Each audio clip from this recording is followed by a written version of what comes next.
What's going on? What's going on? Entertain the Geeky. Hello. Hello. All right, so Hello out there. We're doing this again. It is Jason and Chris. Hi, Internet. The Entertain the Geeky guys here. We were going to talk to you about some things. Yes, quite. So you went to a comedy show last night. I did. We went to see Adam Conover at Helium, and it was good. It was a good show. He's somebody I've followed for a long time. He was a writer and actor on College Humor in its early inception, and he turned that into television shows. Adam Ruins Everything is a show, and yeah, it was so. He's a guy that I enjoy. He was also, we'll talk about this in a bit, but he was also a voice I was following during the writer's strike, right? He was kind of out front and center, really talking it up. And, but no, yeah, it was a good show. It's different seeing him do stand-up. So if you know him from, like, the television shows, it's a different style of humor, right? He gets laughs in a different way than he does with those weird, His bits. His bits, yeah, absolutely. But no, it was good. We got to have a picture taken with him. We got to meet him. It was cool. It was a fun time. So yeah, and we can use that as the dive into the writer's strike. Yeah, so the writer's strike is over. The writers got what they wanted. They got, assurances, protections against, AI and stuff like that. They got residuals for streaming data. Now, whether that means streaming data will be publicly released or it will just be released to the Writers Guild of America, I don't know. But at the very least, they're going to understand how much money they're owed because of streaming retention and repeat viewing and stuff like that. So yeah, they did it, man. They proved that their union is strong, and they held out against the rich corporate overlords like David Zaslav and Kevin Feige and Bob Iger and all of these. Well, Kevin Feige, not really. He's just kind of a showrunner in a movie space, I guess. I don't really know what his official job is. He's a producer. So he's a producer. There you go. He's in there. Yeah, it's a producer. But yeah, they did it. They proved that when they're united, when they all stand for a specific ideal and they're owed a specific wage for the work that they do, it works. And I hope the actors get the same. I hope the auto workers get the same. I like the concept of united workers. I think there are problems within how some unions operate, but I'm a pro-union guy. I like unions, right? We have to, because I think in the culture we've started to build, or that we have been building, started to build is the wrong word. We have been building for a long time is just, the people at the top have all the money. And there's plenty of money. It's a lot of money. There's a lot of money. We're one of the richest countries in the world, so there's a lot of money. It's really interesting because when we talk about how much goes into like movie production, oh my God, I know, it's fucking millions wild. of dollars. I mean, hundreds of millions. Hundreds of millions. For one movie, and it's like they know with most of these movies that they're investing this in. Okay, based on empirical data here, we are going to double, maybe triple this $300 million investment. Yeah, absolutely. Fucking insane. That's like so much money. It's not even funny. Could you imagine doubling $300 million? Sure. The benchmark when we were children, when we were young, when we were growing up, was usually $600 million, depending on your budget, right? Now if it doesn't make $1 billion, it's not considered a success. Isn't that wild? Isn't that fucking wild? It is. It's weird. I was driving by the movie theater the other day, and I looked at it, and I was just kind of thinking about that, and I'm like, man, movies are only in theaters for a few weeks now before they're released to streaming services. Yeah. Like that's such a weird thing because I'm like, how are they making all kinds of money after that? How does the box office continue to grow? Because they stay in theaters, so you can still go watch the movie in theater, but it's not. Well, but I think it depends on the movie, right? When we look at what's been trending recently, I mean, Tom Cruise's last Mission Impossible Stunt Fest did really well. Barbie obviously did really well. Oppenheimer did really well. Top Gun Maverick did really well. I think people want to go back to the movies, right? No, we people do. like we as society. I think we like the fantasy and the take me away and tell me a different story and show me a different perspective. So I think even once something hits digital, for the average theater going type of audience that will go see a movie more than once in a theater, they're waiting for a home video release. And I know that will eventually be phased out, and digital will just be how we purchase and own, film and entertainment. There's still a good part of the population that when they stop going to see it in theaters, it's because there's a DVD they can buy or a Blu-ray they can buy, right? Sure. Yeah, no, it's interesting though, because like as I was driving by it, I saw kids hanging out outside, like we used to do when we were kids. Yeah, for sure. And I kind of smiled at them because I was like, oh, dude, they're getting the experience right now. Like this is good, and that's important for them to Absolutely. get. It's that little bit of freedom that you get away from mom and dad. You get to hang out in this new place with new people, and you get to experience something completely new. Like you're paying for the experience when you go to the movie theater, and it's not the same at home. No, it's not. So no matter how big your TV is or how much surround sound you have, it's just not the same. It's not the same. Being in a room with strangers and engaging in the same purpose. It's like going to a concert almost. Yeah, I think there's a level of it's a communal thing. Public camaraderie that we get into when we laugh and cry. We do this together. Feel the same. Yeah, for sure. So I thought it was really cool to see that, and to see kids getting to go back and do their thing more and more now. It's fucking awesome, man. And it's refreshing. Yeah. It's refreshing because that's the sort of thing that, like, over the last few years, I have been really worried about it. I thought the theater was dead, man. I thought we were done. Yeah, I thought we were just done with movie theaters in this country. I thought the pandemic was like the nail in the coffin. Yeah, exactly. That's what I'm talking about. I remember HBO Max was having, just Max now, but HBO Max at the time was having Mortal Kombat, Godzilla versus King Kong. All of this was going straight to Max, and I was like, dude, if it's like this in the future, this is fucking wild, man. And I mean, but things change. I mean, we didn't think, the people that were using actual film to film videos never could have envisioned digital film. What I mean? They couldn't have envisioned that. Where I can be looking at how a shot looks the moment after I take it by just taking a flash drive out and putting it in my monitor and being like, that's the thing. You don't even have to take the flash drive out. Well, sure, whatever. Straight from the camera now. Whatever, sure. But I doubt that people who were filming with actual film ever could conceive of a world like that, right? So I think we've seen a lot of those changes. We've seen a lot of those things happen in real time as we've grown up, and this might just be the next one. Now, I don't think it's going to happen soon. I think there are big tentpole, popcorn flick movies that have been coming out that have shown, like, no, people want to go to the movies. These movies are making billions of dollars. People want to go to the movies. Right.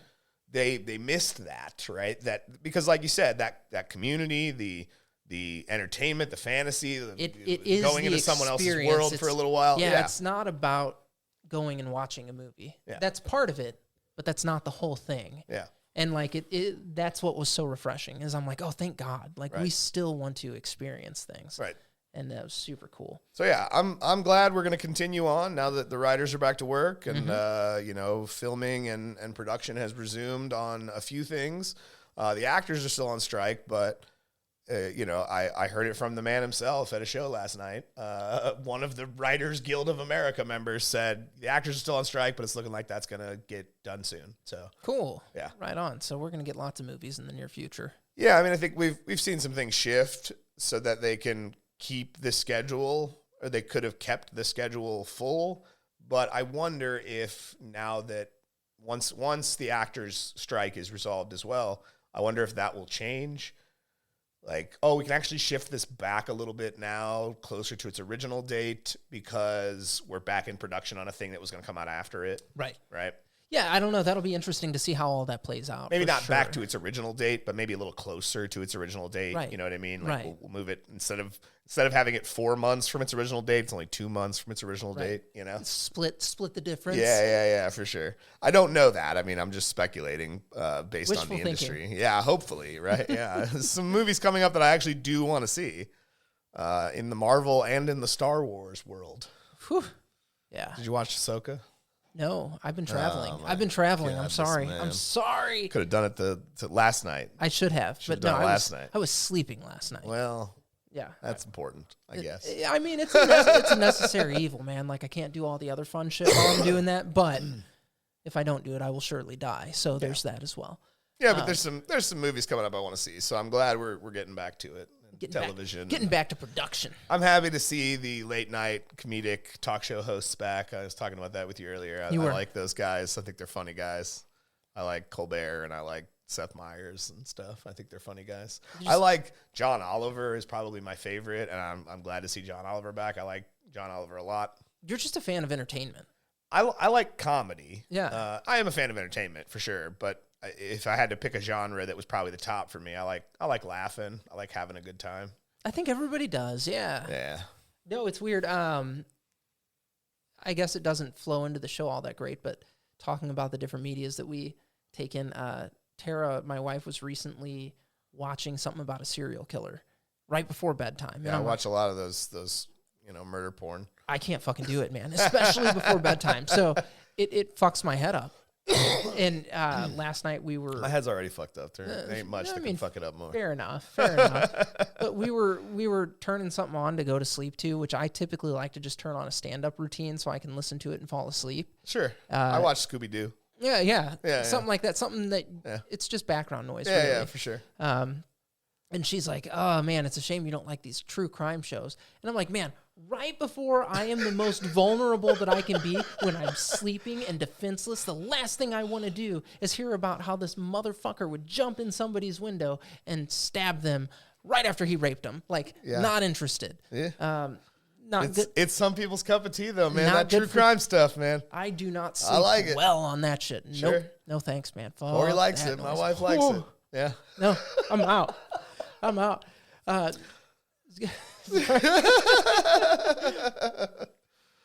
right.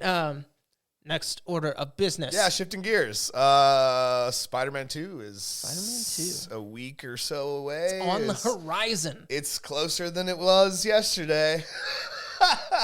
Yes, October 20th is the date. Straight to the PS5 it is. It is, and it's one. I mean, they've done, since the Sony's PlayStation 5's lifespan a few years now, they've done games that are exclusive to it and are developed exclusively for it.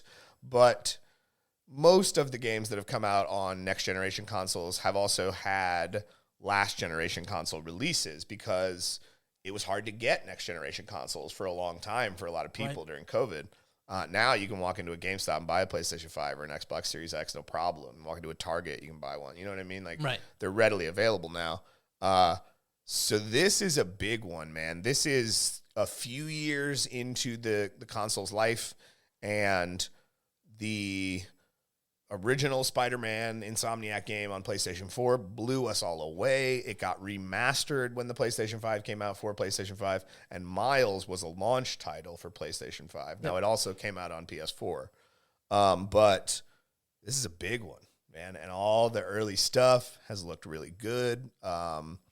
During a football game one night, I think, is where the spot launched. Yeah, I know, right? It's funny to think about how advertising is done. God. Especially since in the streaming era, most of us don't watch advertisements anymore unless we're just, on YouTube or something, and we don't pay for YouTube Premium. Sure. But yeah, they showed a little spot, a pre-generated cutscene, probably not a game cutscene. It looked a little too high quality. Sure. Of Spider-Man and Miles fighting Venom. And it was pretty cool. Like, it was just theatrical and shot like cool a movie. As hell, and you're not mad about seeing it. Yeah, exactly. And it also is, I would assume, implies at least that there will be a Miles Venom Peter fight in the game, right? Which we're playing as both characters, switching between them as we need to, and fighting Venom. That's going to be pretty cool. Yeah, I don't think the Spider-Man games have been incredible. These last few iterations. I am so stoked for Spider-Man 2. It's not even funny. That being said, damn it, I need it to come out on PC. Like, it took forever to get Spider-Man on PC. This one's going to be a PS5 exclusive for a while. No, we probably got a year or two. Sony owns Insomniac. Yeah. No, we have like a year or two, I think, before. And Sony owns Spider-Man. Right. Yeah, before I am able to get my grubby hands on it, it'll be a year or two, because I don't play. Just come over. You play it sometime at my house. Oh, yeah, just start a new game. Play it and at your just crib. chill. Yeah, we'll that's just a chill. good point. We could do that. I'll smoke weed. You play a game. I'll frustrate the shit out of you because I don't know how to use a controller anymore. Oh, no, I don't care. Whatever. You play how you play, bud. He's like, dude, is this Special Olympics mode that you have on like right now? Like, what are you doing? No, I'm going to be honest, right? I am probably the one person that is supremely critical, but I can't keep it to myself, right? Like, if I see you playing a game, especially a game that I'm very familiar with, right? In my head, sometimes I'm just going to be going, "What are you doing? You're doing that wrong." You are such a piece of shit, and I don't know why we're friends. But that's because I am a addicted gamer, and certain things develop as you play games. You try out all the different things that the combat system has to offer, but you find something that works for you, and that's just and it works. It works really well. And when you see someone doing it differently, it just, in my brain, it's just like, what are you doing? There's so much. It's such an easier way to win this fight. Like, why are you making it so hard for yourself? You develop the play style for sure. What's funny, and I play games multiple times in a row. You know do. what I mean? So I develop it to the point where it's a science when I'm in combat and stuff. My first playthrough with Destiny 1, oh my God, it was so. I bought the game after some DLC had been released, so I was just playing through the original storyline, and I'm doing my whole thing, and I'm fighting the big bad at the end of the game, and a fight that should have taken me 7 to 10 minutes probably. Sure. It was like a 45-minute long ordeal. I'm running out of ammo and stuff, and you don't get more during this fight. I was like, whoa, dude, I fucked this up bad. I need to be way smarter in the future.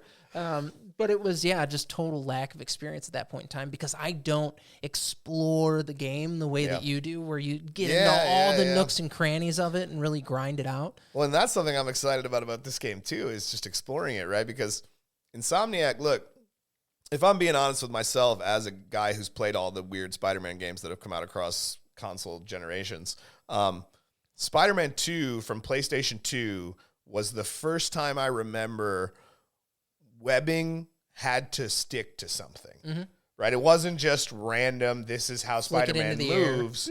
No, your web actually had to stick to something in order to progress, right? So when you were down low in the trees, all you had was trees. So you these little short hops, right, with the trees.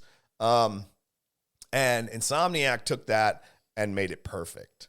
I mean, when you get into a groove, when you get into a rhythm of swinging around New York in Spider-Man and in Spider-Man Miles Morales, people watching are going to be blown away because once you get it to work and you can work it properly, you're a master. I mean, you're I'm close to the building. Well, I'm just going to run along the side of it and I'm going to swing around the corner and keep going down this street. You know what I mean? Like, it's great. It looks like the scenes from that first Tobey Maguire Spider-Man movie where movie. he gets the hang of it. Yeah, it looks like a movie.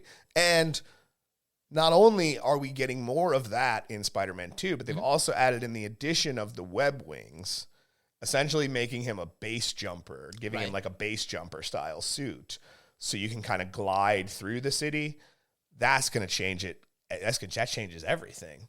Like that little touch, right? That little change, adding in the web wings, doing the base jumping style, changes everything about how we're going to be moving around Manhattan, right? But we've also added Queens and we've added Coney Island. We've got a bigger map of New York to explore.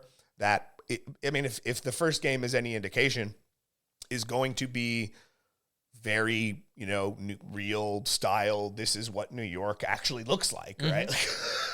There are people I saw, commentating on that game in New York that live in New York, and they're just like, it's right. This is what that corner looks like. That's my fucking house. Right. This is what that street corner looks like. It's it's gonna, triple the size of the map. And the size of the map is pretty damn big. Even in Miles, where they kind of shrink it down and you're really only doing most of your stuff in the north half of the map near Harlem, which is where he lives. It's still pretty big, right? So you get the whole island of Manhattan. So it's still a pretty big map to begin with. But now we're adding Queens and Coney Island, and Yeah, I mean, that's just tripling the size. Both those maps look pretty damn big on the screen. We've seen them showing off the new map areas, and it looks big. It's freaking sweet, dude. Yeah. How cool is that? They're also instituting a new concept where, a side quest is not something that will always be triggered by like speaking to someone or walking into a marker. The side quests are going to be more organically drawn into the world. So like there's drones that you have to like take down, right? And as you're swinging around through the world, you'll just see the drones flying. It not telling you, it's just like, oh, there's some drone. Do you want to go do that? Because you don't have to, but there they are. It exists out in space. Right, there they are. So it's more organic instead of like having to hit a specific marker or talk to an NPC or something. Because you're Spider-Man, right? And your perception of the world is I'm flying through the buildings using my webs, right? And my little wings and stuff.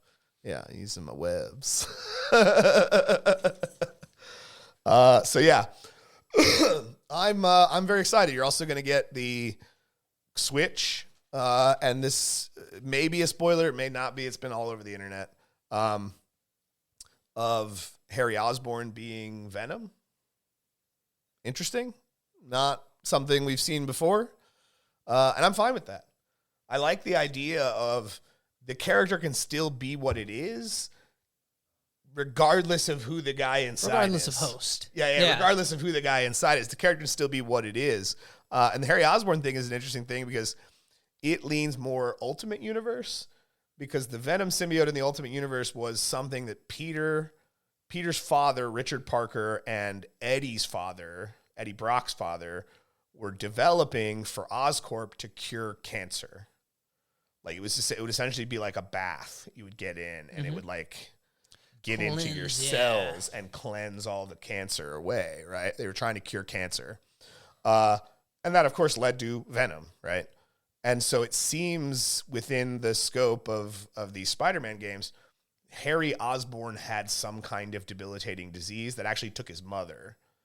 And Norman was like, this is not going to take my son, right? So he went to great lengths and spent huge amounts of money to find some kind of way to do it. And it looks like alien goop was the thing that ended up helping him. So he's been suspended. He's been in this suspended animation liquid that also has what can only be described as symbiote goo that, when Norman's near the tank in the little post-credit scene of the first game, we see his hand on the tank, and we see the symbiote goo like stretch out to become his hand, and he like takes it away, like, huh. So yeah, like that's an interesting. Not only is that an interesting thing in the story that we haven't really seen before with this kind of thing, but it seems like they're drawing inspiration from what the Ultimate Universe tried to do with the symbiote. Now, because Brock's dad was the scientist developing it, it was Brock, right? It was just like they just found a new way to get Eddie Brock into the story. That makes sense, yeah. Him and Peter were childhood friends, Let's go skip while our daddies make Satan. So that's kind of like what Spider-Man 2 is doing, but ultimately it rounded out to the same thing where Eddie Brock is the host of Venom. So yeah, I mean, it changed a little bit, but not really anything at all.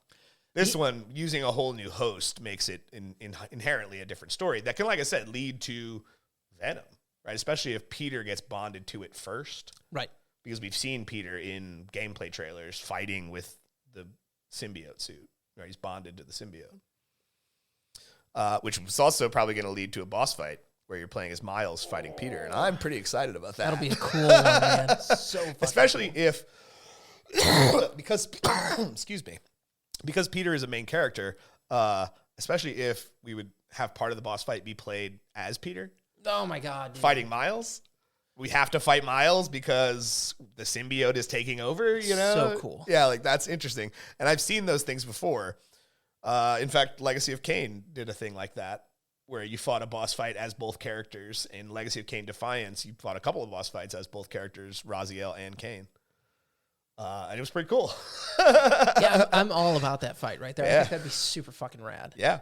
Super rad. I'm excited. Yeah, I can't wait, man. This game's going to be great. All right, are we going to talk about this goddamn Transformers book that you brought over that looks beautiful? Oh, I can do that. Yeah. It's,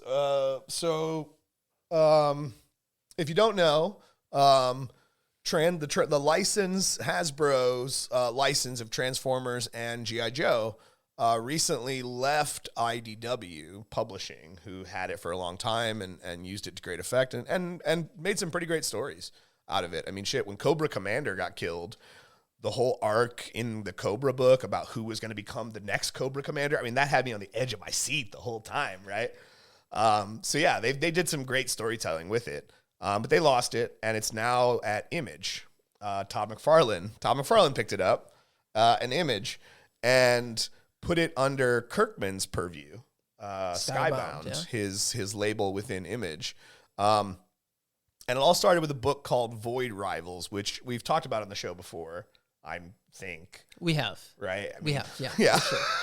A little bit. But the basic premise of that book is it starts out with these two warring aliens in like a space dogfight. And their ships both get like critically injured and they crash.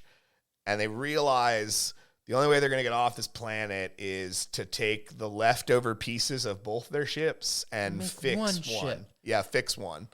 They're going to hold hands. They don't like it. They're not happy about it the whole time. And ultimately, it doesn't work. And the one alien just is like, I'm done, and I'm going to go away because I'm not going to die next to you. So, like, just leaves, but then comes running back a few pages later like, oh my God, there's another crashed ship I found and we can get out of here. And they go and they start fixing it up. And when they activate it, it transforms, and it's Jetfire from Transformers, who seems confused. He's like, what planet is this? And they're like, and he's like, he says, how long have I been here? And he checks his internal clock, and he's like, oh my God, I've been here 100 years. And he just leaves, leaving them stranded on the planet. Their only hope of escaping just leaves them. What dialogue? Hey, just fuck off. I gotta go. I gotta go. And we've had a few issues of that, and they've done some weird different things with it. There was even a reference to the Pigman aliens that were in Transformers, the old Transformers cartoon in the 80s. It's weird, right? It's dropping in these little hints. Little Easter at a eggs. shared universe for these things. And so the first book in that shared universe came out, and it's Transformers #1 with a beautiful picture of Optimus Prime on the cover. Gorgeous cover. Yeah, really, really good cover. Cartoony even. It right? is. Like, no, it's totally badass. He looks very cartoony. When you're editing, if you could find a way to drop the image I'll drop video, the image in for sure. That would be cool. I will. That seems like something that's simple to do, right? It is. I can do that with computer science. Computer science. Boo-boo. But so yeah, it's a good book. Came out last week. It opens with, the human kid that they're introducing you to, who is Spike. It's just Spike. His name is Spike. Because that's the name of the kid from the cartoon. Human kids are named Spike in Transformers. Spike. His name is Spike. And he's, got clearly like a tumultuous relationship with his dad. And him and this friend of his, they're going to go up on this mountain and they're going to look at the stars. They got a telescope and they're kind of nerdy. They're going to look at the stars. And when they're up there, they're walking and some of the rock collapses underneath them. And suddenly they're in a giant spaceship. Like galaxy class giant. Right. They're in a giant spaceship and they come across what seems to be like a cargo hold. And it's full of dead Autobots and Decepticons. Just laying in a pile. Yeah. And all of a sudden, Jetfire shows up. Right? Because he's now popping into this book from where he left the other book. That's awesome. That's awesome. So Jetfire pops in and reactivates Starscream. Now, Jetfire, because he had been stranded for 100 years, is unaware that the Autobots and the Decepticons were at war. he was not present for the war on wow. Cybertron. Okay. Right? So he reactivates Starscream and is like, oh my God, Starscream, it's so good to see you. It's been so long, right? Starscream's like, oh, Jetfire, thank you so much, right? And he says, I'm glad you picked the right side. And then he executes Bumblebee in his unpowered state. Fuck. Executes Bumblebee, right? And Jetfire's like, oh my God, what are you doing? And Starscream's like, you see this symbol? We're at war. Like, these are the enemy. Are you on the right side or not, right? So Jetfire tries to stop him. Meanwhile, the power, is slowly kind of activating the other bots in the room. And finally, Optimus is activated and just immediately goes into a fight defending Jetfire from Starscream because he knows what's happening. Right. He knows they're at war. Before he was laying here depowered, he was at war with the Decepticons. And ultimately, a battle happens, which is beautifully, beautifully drawn by Mike Spicer, who's doing the art. Beautiful. I mean, the battle is beautiful. I think he's doing the art, actually. I'm going to open the book. I'm going to take it out of the bag of more because I'm not a weirdo like some people. It's fine. It's fine. Books are made to be read, man. Comic books of all things, yes. Comic books are made to be read. No, he's just the colorist. Johnson is doing the art as well because, Daniel Warren Johnson is an artist. Yeah, he's doing the art as well. And the art is beautiful, right? It's beautiful. It looks just like the cover. This is the cover. Looks just like the cover inside. I'm in love. I'm in love with the cover. I promise, yeah. So, ultimately it winds around to Jetfire, sacrifices himself to make sure the Autobots can get away and stuff. Other Decepticons are awake at this point.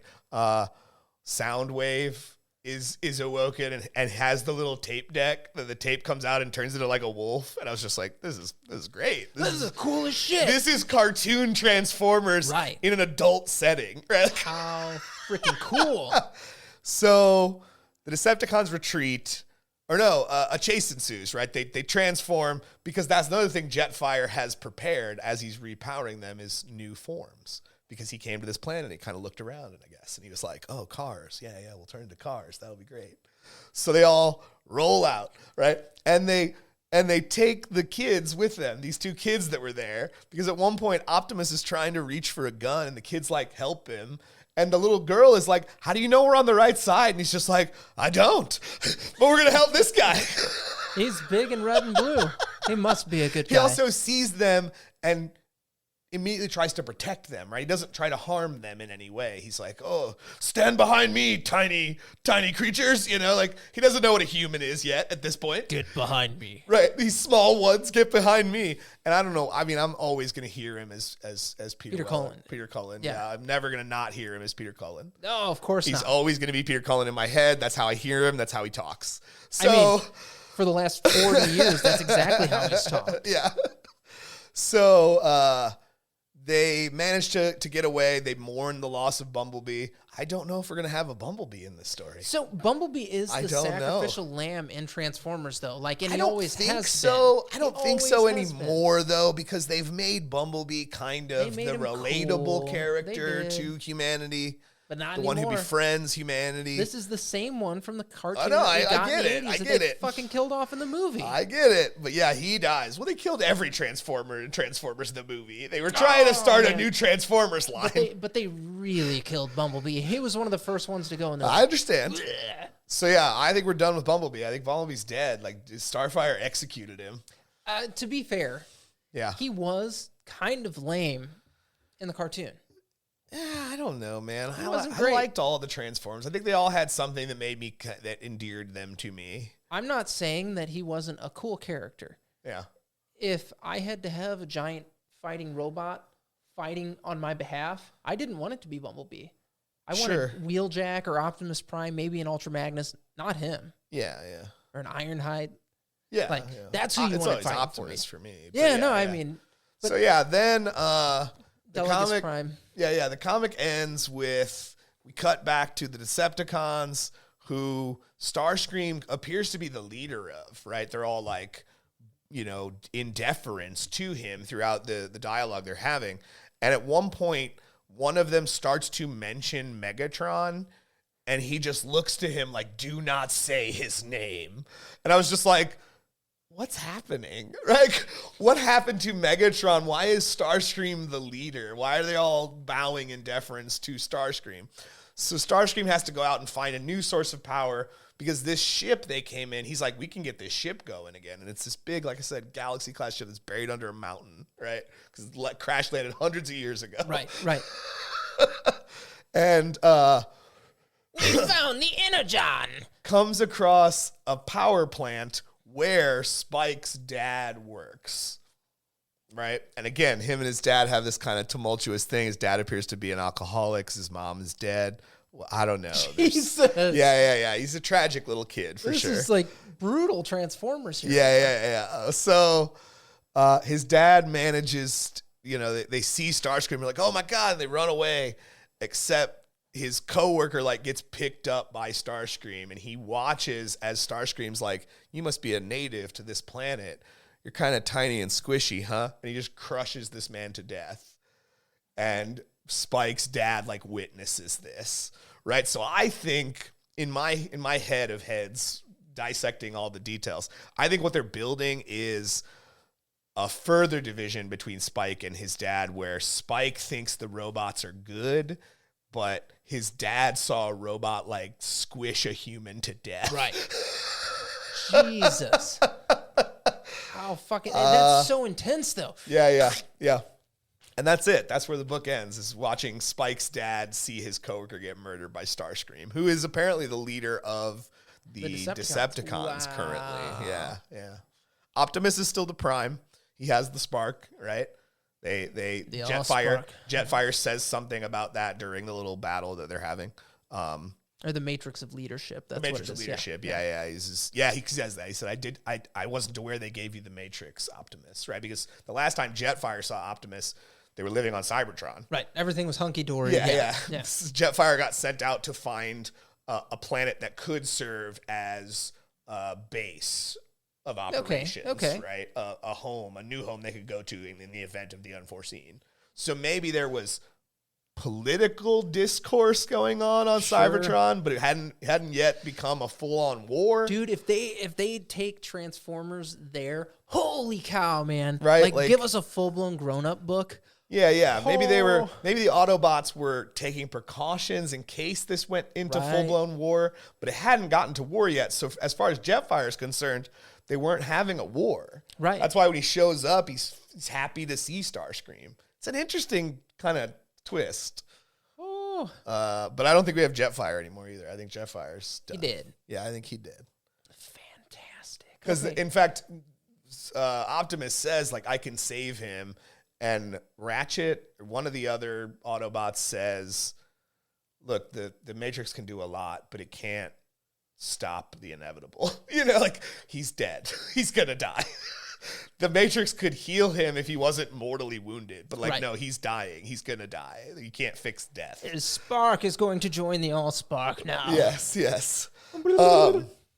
So yeah, it's great. And not only is it great, but it is going to be called the Energon universe, right? Because comics, everybody keeps saying, well, everybody's just got a shared universe. Comics have always had shared universes, guys. I don't know where that's not a new concept. Which is why this is also going to share a universe it's already sharing a universe with Void Rivals, which is continuing on, but it's also going to share a universe with 2 new G.I. Joe books. One, Duke. Let's see if we can get a good Duke there. It's Duke, because Duke is the star. And then Cobra. And it seems like this Cobra Commander book, it says the rise of Cobra starts. Codename G.I. Joe starts. So it seems like they're building it from the scratch, ground up. Oh, cool. Right? Very cool. This is the rise of Cobra. So Cobra Commander is uniting Cobra throughout the story. Duke is the first codename G.I. Joe. Yeah, it seems like they're starting it from scratch. Which is cool. Yeah, I like that. I think it's Get in on the ground level, folks. Yeah. All the comics are, this one has released. It will be once a month, and Void Rivals is still monthly, and Duke is December 27th, and Cobra Commander is January 16th. Damn. So we're going to let the Transformers kind of kick it for a while, building the universe, and then we'll introduce, I'd imagine, G.I. Joe is probably in response to Autobots and Decepticons on Earth, right? A war happening on Earth probably seems like a good way to get G.I. Joe into the story, to say, oh, we need an elite military unit to deal with alien robots. Right. as happened in the Transformers movies. Yes. So yes, I think that's probably where we're going. But I'm excited to find out, because Transformers #1 is great, and Void Rivals has been really good. I freaking love it. And Josh Williamson is going to be writing both of the G.I. Joe books, and I like him a lot. Thank you, babe. He's currently writing Superman. He's done a lot of stuff for DC. He's great. Flash. Love it. Yeah. Love it. Can't wait.